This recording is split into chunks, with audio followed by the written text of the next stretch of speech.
Welcome to the Chaos Whispers of Healthcare, the podcast for busy healthcare leaders who are ready to get out of survival mode so they can focus on what matters most. This is where the burnout stops and the real talk starts. I'm your host, Dr. Megan Carter, and each week I sit down with healthcare innovators who get it. We will unpack the chaos, laugh through the hard stuff, and get you at least 2 practical tips you can use at work right away. If you're ready to clear the chaos and lead with impact, you've come to the right place. Let's jump in. Welcome back to the Chaos Whispers of Healthcare, the podcast for busy healthcare leaders who are ready to clear the chaos and lead with impact. I'm your host, Dr. Megan Carter, and today we are talking about a leadership expectation that almost every nurse leader has heard. You need to round more. But what happens when the workload is already impossible, the expectations keep growing, and nobody actually taught you how to round effectively? Today, I'm joined by Greta Rosler, founder of Radius Leaders, and someone I connected with through LinkedIn because I loved how practical and honest her leadership content was. And what really stood out to me about Greta's work is that she doesn't just tell leaders to be more visible. She teaches efficient leader rounding strategies that actually work in the real world of healthcare leadership. So welcome to the show, Greta. Thank you, Megan. I'm so thrilled to be here because I feel the same about your work. So it's like we're in the same camp trying to fix the same problems in many ways. So I'm delighted to share ideas with you today. Love it. This audience is going to get so much from this conversation today. So let's start here. Why do you think so many nurse leaders struggle with leader rounding, even though they know it's important? Well, many times I liken the problems with leader rounding to similar things in our life when it comes to health and wellness, right? We know what we should do. We know we should exercise. We know we should lift weights or build muscle and all of those things. But often what it boils down to and what my experience has been is that leaders haven't been taught how to do it efficiently and for impact. There has been an assumption that because you're a nurse or you're a healthcare leader and you know how to care about people and you intrinsically are motivated for the right reasons, you should know how to round. And that is a complete misunderstanding that has really led many nurse leaders down the wrong path. Yeah. I also think to add to that for my own experiences, and this may resound with the audiences, we would go forward with a big rounding initiative and we'd either internally or externally driven, we'd come up with this grand plan for rounding and it would tell us, the scripting, and we'd even have our iPads and the tools to do it. But what was lacking was how to have the time and the space to actually do it in the real world of a nurse leader's day-to-day lived experience. And what I love about what you're going to share today is how to work smarter, not harder, and make the most out of those, even if it's just a 60-second check-in. So I'm so excited for what you're going to offer to us. Give us the short version of your leadership journey and what led you to create Radius Leaders and kind of step into the entrepreneur role. Well, I was a nurse manager in 2011. I became a nurse manager. I'd been a nursing supervisor. And on the first day of the job, my CNO, my predecessor for that department, handed me a Rolodex and said, I'll be upstairs if you need anything. You're going to be great. And my CNO showed up and said, all you need to focus on right now is just go round on every patient. And I was like, okay, well, I know how to round. I mean, I had been a supervisor, always doing service recovery, always rounding and talking to patients and staff. And what I quickly discovered was that I was really struggling to figure out how to have impact with the volume that I had to do. I had a 28-bed med-surg unit, then I got another unit, then I got a third unit. And to achieve impact with that volume became very hard, and I really struggled. So I decided through a variety of things and circumstances that there was a different way to do it, and that's why I started Radius.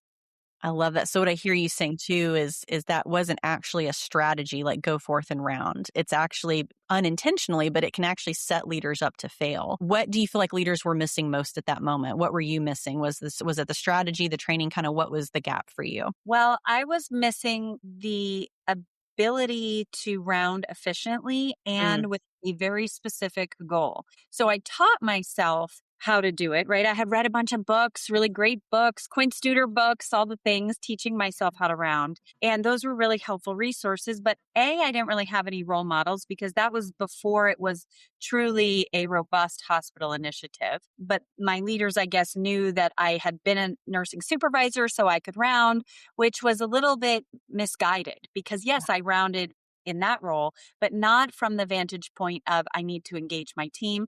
I need to fix all these quality problems. I need to prevent quality problems. And so it required this whole different lens and strategic skill level that I didn't have. And what I realized is that yes, it was setting me up for failure, but I worked through it. But then as I moved into a patient experience leadership role and I was helping other leaders with it, I started realizing that, wow, it wasn't just me. It was happening everywhere. And everyone was struggling without a system to round in a way that was efficient, but also impactful. Yeah, I love that. I love that. What do you think right now, because you work with clients like I do in real time around the country, what are healthcare leaders dealing with right now that makes rounding feel so difficult to sustain, in your opinion? Well, I don't have to tell you, you know firsthand the level of burden that healthcare leaders and especially nurse leaders have on them. And I say that with bias because I'm a nurse leader and I work primarily with nurse leaders, but the level of burden that they encounter just from the system pressure on them. Everything comes back to nursing. We know that to be true. When another department can't fix it, nursing is tasked with fixing it because we're the closest to the patient and the closest to care delivery.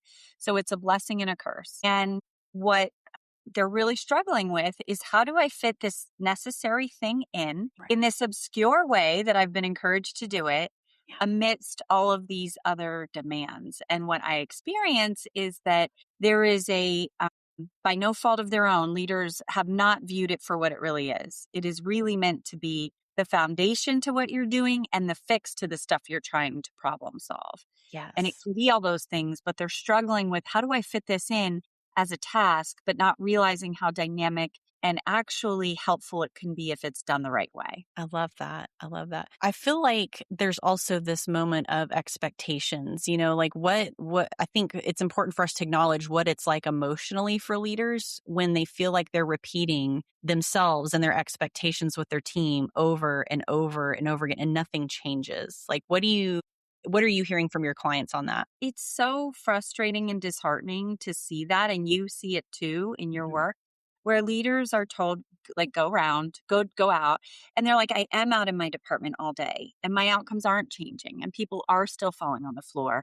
And I still have staff turning over at a rate that exceeds what I would want. It's so defeating for them that they almost implicitly start to give up. Sure. And I observe this sense of, and I have goosebumps just saying it because it makes me so sad that we've not equipped them with tools that make them feel like they can actually do it. And I go back to if you're trying to lose a few pounds or you're trying to get healthier and you're just like, well, I better eat better and I better exercise more. That is so defeating when you don't see a result.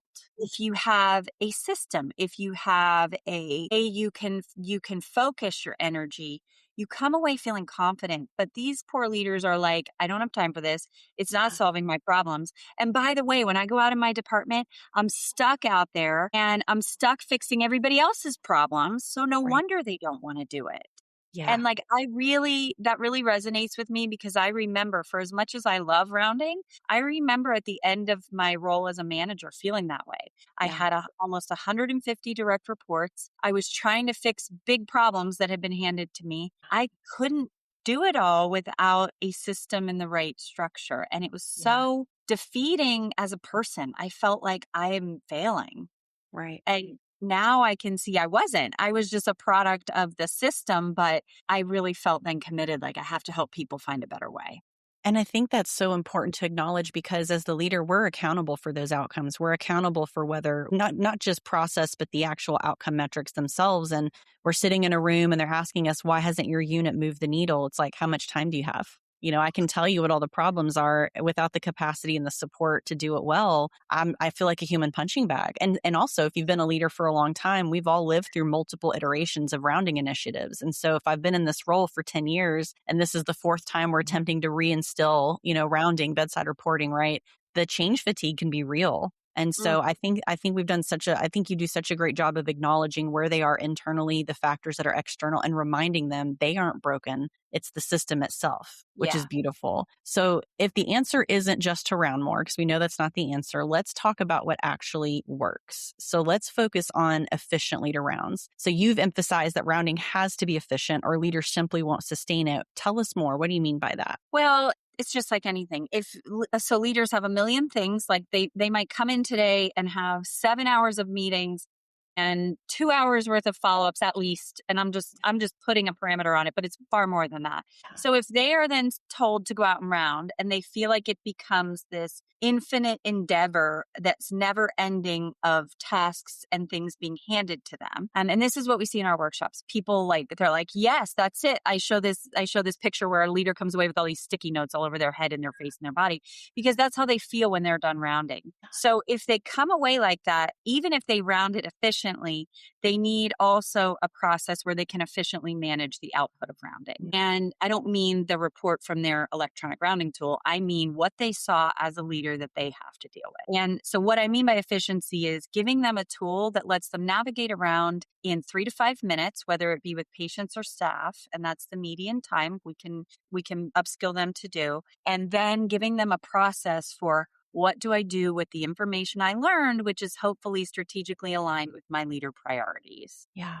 Yeah, what to do with, and I think some of the resistance, if we're going to be super honest, which we are on the show, reticence, and this is reflective of myself and others in the moment, is, okay, if I go and start my rounds now, I know for a fact I'm going to open some cans of worms that are going to create more work for me. So my bias subconsciously, even though I tried, to be my best self, is, do I really want to open up more issues for me to deal with? And I love that you've acknowledged that with some solutions. So what does effective, efficient rounding actually look like in practice based on the work that you're doing? So it looks like first addressing what you just described. And I call that, in our workshops, I call that rounding hesitancy.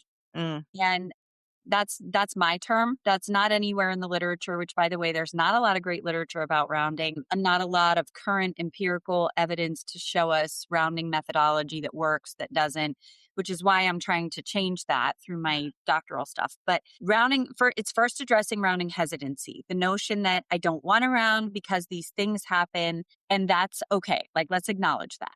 Then we have to push past that and say, okay, what are your goals for rounding? Yeah. What would your ideal round give you back? Right. We have to make it germane to each leader and really emphasize on a priority and a focal point, which in many cases, many of us had been taught to round in this very altruistic, universal way. How has everything been? How are you? How was your care? All these things that are well-intended, but lead leaders down an inefficient, ineffective path to actually get an outcome out of the round. Yeah. And so what I've experienced is they reclaim their purpose in the round, but they reclaim this sense of confidence and control when you help them focus that conversation with the right questions and efficiency, so they can get in and get out, which goes against our nurse heart, right? We want to be in there doing all the things, asking all the questions, talking about all the problems. And our job is not to be the fixer of all things in that moment. It is to be a trusting ear, a face of leadership and reason,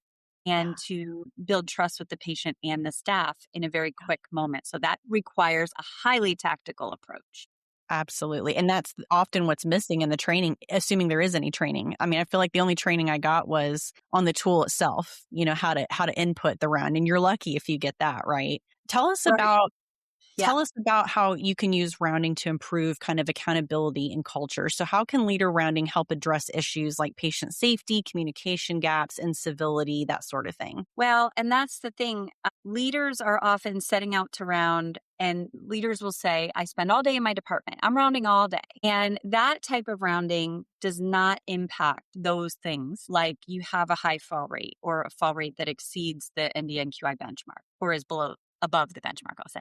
Yeah. You have incivility issues that are happening insidiously through your department. If you want to impact those issues, you have to go out and specifically look for them in a finite window of time with specific questions and goals for your observations. And oftentimes leaders, very well-intended, very thoughtful and wonderful leaders, go out with the intent that the more I stay out here and help my team, the more I will help the outcomes. And actually the opposite is true. The more you go out strategically in a confined period of time with a set of rounding questions, goals, and objectives, the more you come away with actionable things you can take action on as a leader and fix problems. And rounding has to be the foundation of what you do, but the fix to everything. It can't be what I'm going to do all day long to hopefully fix the problem. Yeah. Do you have an example of one of the questions that you find is really transformational? Like just the wording of it that really kind of gets the most bang for their buck? Like if I could go up to my nurse and ask them one question for this purpose, how would you word that question? So if you're rounding on a patient or you're rounding on a staff or a staff person. So the skills we teach, right, are transferable for patients or staff. We teach perioperative leaders how to round on staff. We teach ED leaders how to do both. We teach labor and delivery leaders how to round on patients who aren't laboring, but in the postpartum period, but staff who are caring for laboring patients. So these skills are transferable. The question, there's a variety of questions we teach them to ask and to gently dig for information, gently Yeah. and efficiently. Yeah. But the real hallmark transition happens, Megan, when they switch from closed-ended to open-ended questions. Mm. So did your nurses do report is usually met with one less helpful type of answer. Or did they do report at the bedside? Versus our goal is to make sure you're included in your care. How's that been going? Mm. Yeah. And that opens a whole window of opportunity for conversation that did nurses come in and do bedside report just shuts down. Yeah. That's great. I think that's so practical. So once the leader gains that information during that round, what should they actually do with it? Well, I always say, I teach in all of our workshops. I'll get real excited about the rounding workshop and I say, oh my gosh, I love teaching rounding. And rounding is actually less important than what you do with the information after, no matter how you glean it, although I hope you glean it using a strategic approach. Once you get that information, the round is only as good as the conversation and performance management that follows it. So if you are rounding strategically with the right intent, focusing on the right things, the right people, etc., which has to be strategic to have an impact, then a leader needs to have a relationally centered engagement approach to approach their team without having to take on all their work. Mm. So very well-intended leaders, you have done this, I've done it. I do it every time I round with someone. I'm out there cleaning up trays, dumping urinals, picking linen up off the floor. And of course, we never advocate for leaders to leave safety stuff undone. And there's a point where the leader reaches their breaking point. So without the right approach and giving them a tool to say, okay, you found all these things. What are you going to do with it? And how are you going to follow up to minimize the amount of time you have to do this in perpetuity? Yeah. We give them a tool so that they can go out and have a relational, authentically leadership-centered conversation with their team member that minimizes their extra workload as a result. So give me an example of what that sounds like. So let's say I'm the staff member and you're the leader. What's an example of what that appropriate follow-up sounds like? So what typically happens now, like how it happens today in a regular hospital across America where leaders are rounding and they come across a bunch of stuff. One of the most common examples is a patient says they don't know their plan of care. So the leader who wants to solve the problem, because nurses are fixers, the leader will go out with the best intention, approach the nurse who's caring for the patient and say, Mr. Gonzalez doesn't know his plan. Can you go in and update him? I saw his whiteboard wasn't updated. Have they rounded yet? They go through this whole litany of task-oriented questions back and forth. It goes back again to the open-ended question. First, let's think about how the nurse themselves is doing. So, how's your day going? Saw you were off this weekend. Hope you got to do, having some relationally grounding component to it. Yeah. How's your assignment? I know you have a busy workload today. We could make that assumption 9 times out of 10 for most employees. When we hear how their day is going, we start to get glimmers of information. Okay, now we're going to start some open-ended questions. I just rounded on Mr. Gonzalez. What do you know about what's happening for him today? Do they even know the plan? Let's hear what's getting in their way of communicating it. Let's hear where they're at. So we give them a framework. It's called the Reach Your Team framework, where we give them a couple of steps to keep the dialogue going with the employee while cultivating engagement versus alienation. So the end goal is we want the nurse or the staff member to engage in the solution instead of the nurse leader having to take on updating Mr. Gonzalez, making sure he gets out of bed, taking him to the bathroom, all the things. Right. We want that to engage. So it's open-ended questions and it's relationship in that moment. I love that. It's so interesting as you're describing that. My mind wandered to the example of the administrator in the show The Pit.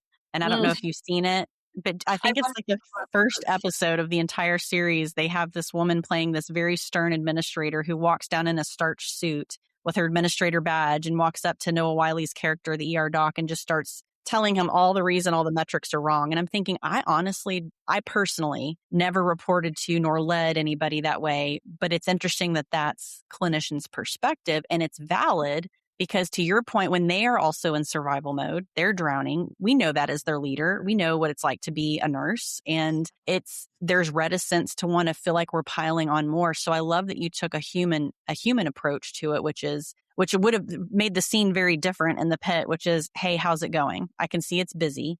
Is there anything that's top of mind that's a safety concern for you right now in this moment? And hey, by the way, I checked on your patient. Here's what's going well. Told me they weren't sure about the plan of care. Is that something you feel like you can update them on? It's less of here's what's wrong, fix it, and walk away.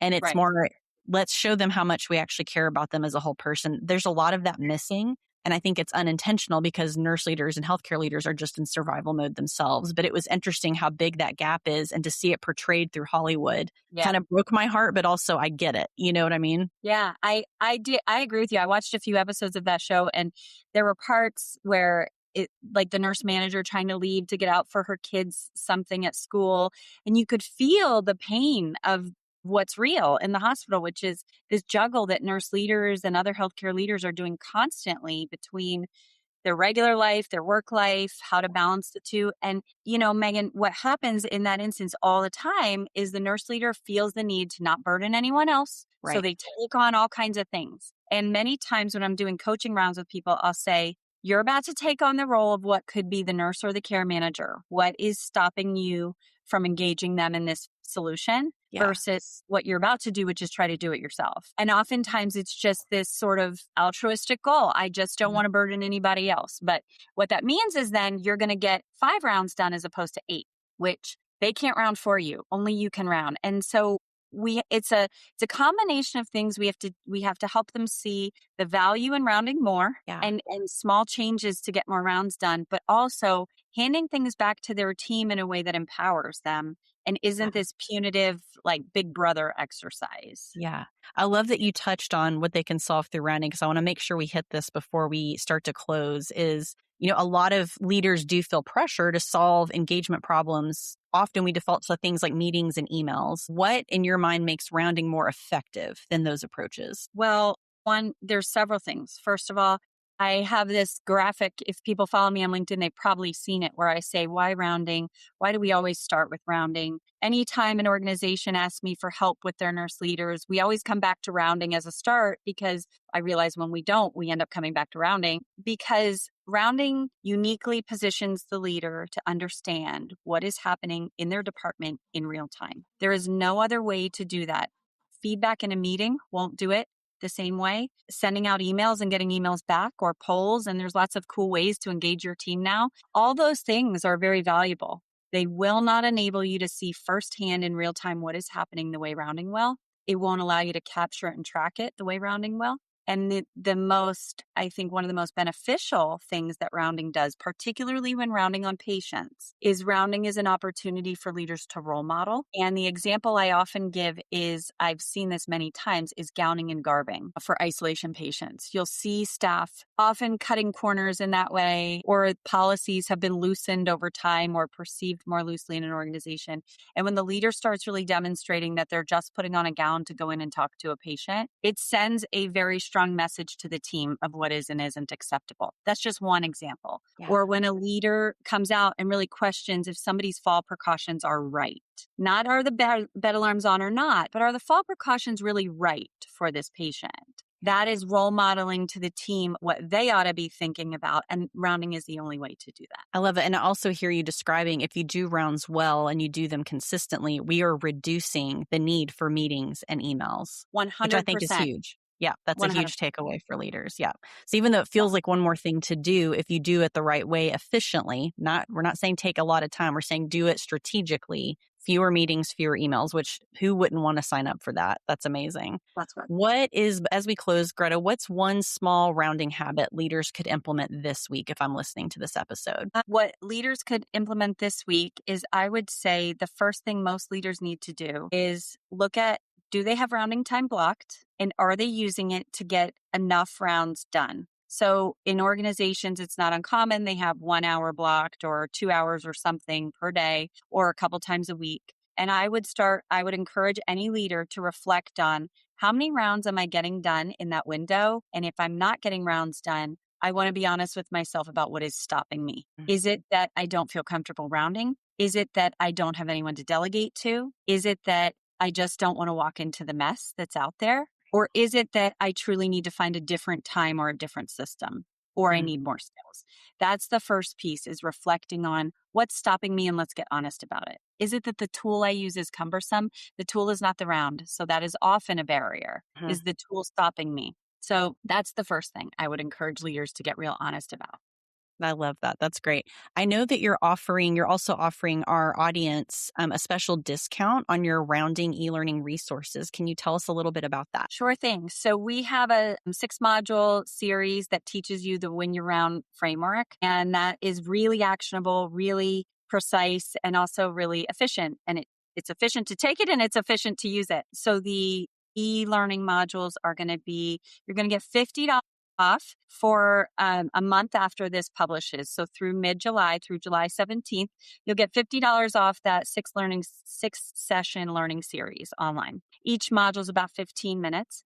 So $50 off if you email our training team, No Chaos. And I know you'll put this in our email in the show notes and stuff. Yeah. Also, you can use the same discount code, No Chaos, on our website for 50% off any of our we have several small ticket resources that can help you with rounding or with performance conversations, things like that. So No Chaos on the website, No Chaos for e-learning. And that's in honor of your Chaos Whisperer movement, Megan. Love that. Thank you for offering that. I know there's so many people who would benefit from that. So that's going to be a great resource for them. So we like to close out the episode, Greta. I usually like to ask sort of some rapid fire fun questions, because we do talk a lot about what we're struggling with, what's wrong, what's broken, but there's a lot that goes well too in healthcare. So to end on a high note, what do you feel like is the most underrated leadership habit, if you could name one? It is time planning blocks. So, and I know this is something that really speaks to probably your heart, but it is taking time to plan time. Most leaders don't do that. And I find when they start doing it and taking control, they gain control and confidence and all the things. Love that. I love that. That's awesome. Well, Greta, thank you so much for your time and your expertise today. I know there was a lot of gems in there. And for the listeners, all of her practical tips, the direct link to use that code for her resources, you can find all of that in our show notes. And if people want to continue to connect with you, Greta, where should we send them? Where would you like people to connect with you further? You can always find me on LinkedIn. I'm pretty active on there. So Greta Rosler, there's only one of me. And thankfully, many people might say thankfully, my kids especially. You can find me on LinkedIn or go to our website, www.radiusleaders.com. And you can book a call via there. You can download free resources. You can look up the resources I just mentioned. And those are the best 2 places. Love it. Awesome. And all of that is in the show notes, folks. And again, Greta, I just want to tell you how grateful I am for your time and your wisdom today. Thank you for everything that you're doing for our precious nurse leaders. Thank you, Megan. Thanks for having me. Okay. Right.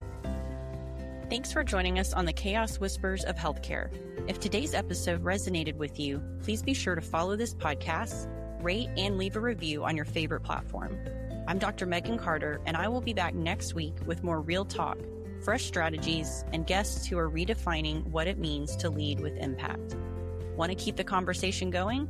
Be sure to connect with me on LinkedIn and download free tools and resources from my website. Both links are in the show notes. Let's heal this broken healthcare system together, one day at a time.